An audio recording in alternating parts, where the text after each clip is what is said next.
Jamais sans la grâce, une dévotion matinale qui vous connecte à la pensée de Dieu et vous donne la provision du ciel au quotidien. Bonjour chers amis, chers internautes, chers téléspectateurs, nouvelle journée, nouvelle provision. Bienvenue dans cette toute première dévotion de cette semaine.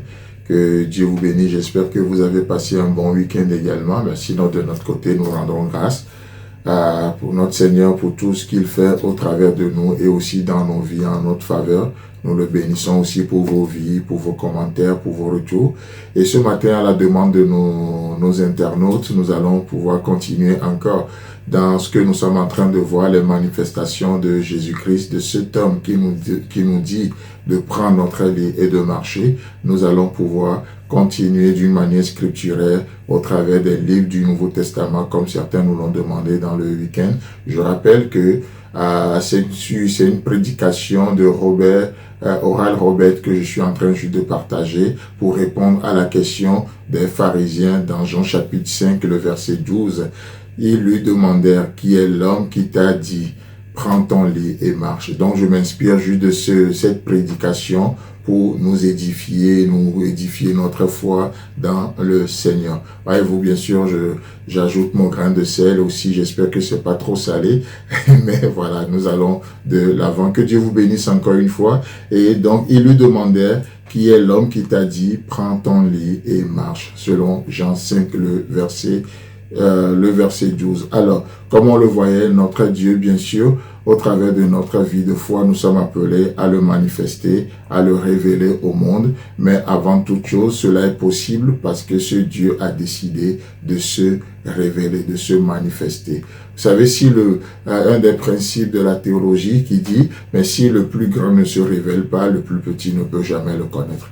D'accord? Si l'homme peut connaître Dieu à moins que Dieu se révèle. Et puisque Dieu se révèle, alors les hommes seront inexcusables. Voyez-vous? Donc, au travers du livre de Matthieu, il se révèle à nous comme étant le Messie, celui qui vient nous racheter, le Messie promis, conformément aux Saintes Écritures. Il n'a pas usurpé sa place. D'ailleurs, c'est pour ça que Matthieu va présenter, en présentant sa généalogie, il va remonter la généalogie de Jésus-Christ jusqu'à David pour montrer, pour prouver sa légitimité au trône. Ce n'est pas quelqu'un qui a usurpé cette position-là, non. Il est le fils de David, comme on le voit dans les Saintes Écritures, en particulier selon l'évangéliste Matthieu. Et Matthieu le présente comme étant ce Messie. Dans Marc, il est présenté comme le faiseur de miracles.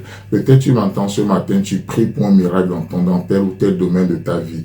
Peut-être tu souffres, il y a une maladie, il y a un défi et tu as besoin de miracles. Je prie ce matin que Dieu, que Jésus-Christ, ce quatrième homme, cet homme puisse se manifester et qu'il puisse accomplir des miracles dans ta vie, dans ce domaine en particulier, pour l'édification de ta foi au nom puissant de Jésus. Je me joins à toi ce matin, Seigneur, je prie pour cet internaute qui nous écoute. Il a besoin d'un miracle, alors manifeste-toi ainsi. Marc nous dit que tu es le faiseur de miracles. Fais-en un ce matin pour la gloire de ton nom. On continue dans Luc, il se révèle comme étant le Fils de l'homme ou l'homme parfait. L'homme parfait. Dans Jean, il se montre comme étant le Fils de Dieu. Dans le livre des Actes, comme étant le Saint-Esprit, celui qui a été promis.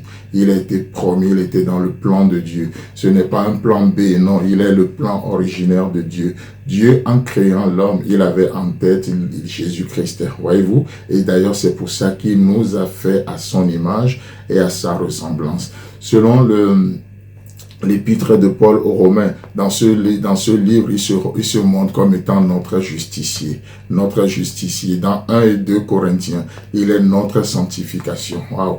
Vous savez, aujourd'hui, on parle beaucoup de la sanctification, mais laissez-moi vous dire que la sanctification, qu'est-ce que c'est en réalité? En une simple définition, Paul va dire: ce n'est plus moi qui vis, mais c'est Christ qui vit en moi. Voilà simplement la sanctification. La sanctification, c'est de laisser Christ vivre au travers de nos vies. C'est de prêter notre corps à Jésus-Christ afin qu'il puisse se manifester, afin qu'il puisse vivre. Voilà la sanctification. Et donc, dans 1 et 2 Corinthiens, il est notre sanctification. Dans Galates, il est notre rédempteur des malédictions de la loi. Des malédictions de la loi. Vous savez, c'est pour ça que lorsque nous recevons, nous sommes en relation avec Jésus-Christ, plus de condamnation. Il nous délivre des malédictions de nos familles, des malédictions de nos grands-parents, de nos aïeux.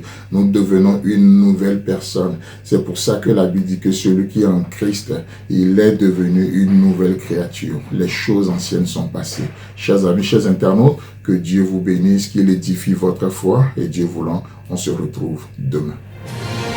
Si vous avez aimé cette émission, parlez-en à vos amis. Parlez-leur du message de la grâce et de ce qu'il fait dans vos vies. Pour un sujet de prière, une question ou pour devenir partenaire, contactez-nous au 00229 94 75 80 20. Que Dieu vous bénisse et à la prochaine. En attendant, pensez avec Dieu.